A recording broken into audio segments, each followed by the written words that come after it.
yang semua, yang terhormat Dewan Juri, serta rekan oposisi, serta para hadirin yang saya hormati. Perkenalkan, nama saya Fahriana Subianto. Saya berasal dari kelas 10-4. Berdirinya saya di sini sebagai pembicara satu dari tim pro ingin mendukung mosi. Di negara dengan tingkat kejahatan yang sangat tinggi, Dewan ini melegalkan vigilante. Sebelum masuk ke argumentasi, izinkan saya membahas mengapa mosi ini sangat penting untuk dibahas. Di masa ini, hukum seharusnya menjadi pelindung bagi masyarakat. Namun kenyataannya masih banyak kasus, terutama bully, kekerasan sosial, hingga korupsi masih sering kali terjadi. Banyak pelaku yang bebas karena lemahnya hukum di negara tersebut. Situasi ini menimbulkan rasa kekecewaan dan ketidakpercayaan terhadap penegak hukum, terhadap sistem hukum yang ada.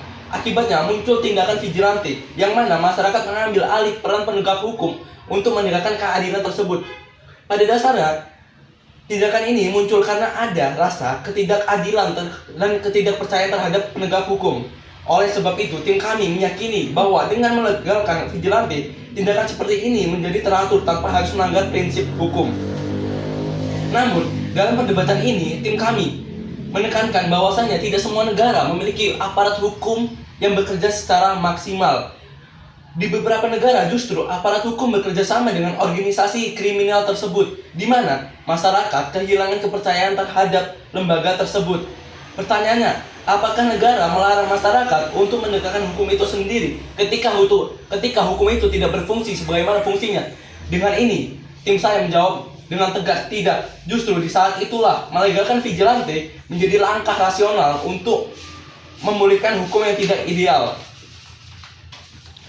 Menegakkan hukum vigilante bukanlah berarti memberikan kebebasan untuk melakukan tindakan hukum tanpa melibatkan mufakat bersama, agar tindakan yang mereka lakukan tetap tunduk pada aturan yang ditetapkan, sehingga juga tidak kehilangan pada daya efektivitasnya.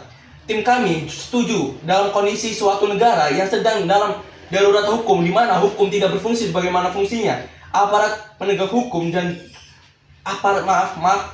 aparat penegak hukum tidak bekerja sebagaimana kerjanya. Kami memandang keputusan ini bukanlah hal yang melanggar hukum hak asasi manusia, namun strategi untuk menjaga stabilitas keamanan hukum di suatu negara. Seperti yang terjadi saat ini, banyak kasus pembulian yang terjadi di kalangan remaja. Namun, banyak pihak yang menganggap hal ini sepele terhadap kasus sehingga masyarakat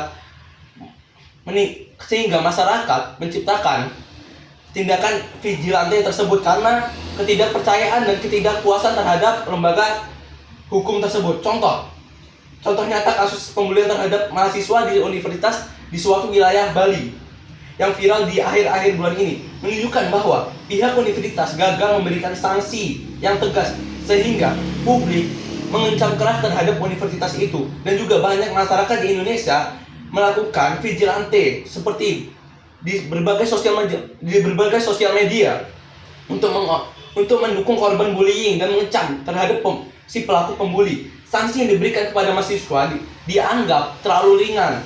Hal ini diyakini tidak cukup untuk memberikan efek jera terhadap pelaku pembuli. Interupsi. Maaf saudaraku, untuk melegalkan vigilante banyak hal yang bisa dilakukan. Banyak hal yang bisa dilakukan agar vigilante legal. Pertama, kondisi darurat yang jelas, di mana bukti tingkat kejahatan atau kegagalan penegak hukum menjadi bukti yang jelas. Kedua, adanya relawan keamanan komunitas yang mana dia mampu bertanggung jawab atas tindakan vigilante tersebut yang terjadi di dalam masyarakat. Ketiga, adanya